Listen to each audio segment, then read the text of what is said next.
Nokia G100 is an upcoming mobile by Nokia. The price in India is expected to be 10,990 rupees.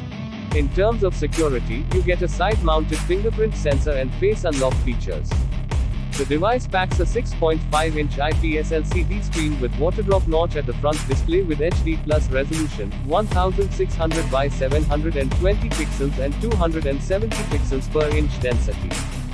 The device is powered by a 5000 mAh battery, which can last up to 2 days on a single charge.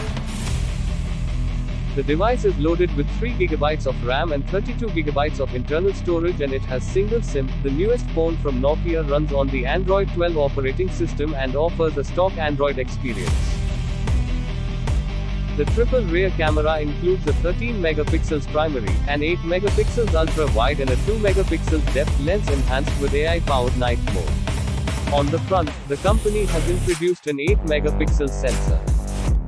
The Nokia G100 is powered by a Qualcomm Snapdragon 622 processor and supports features like Bluetooth 5.0, headphone jack 3.5mm, GPS, USB Type-C port, OTG support, Wi-Fi, 4G support with Volt for quality calls, single SIM and a micro USB port.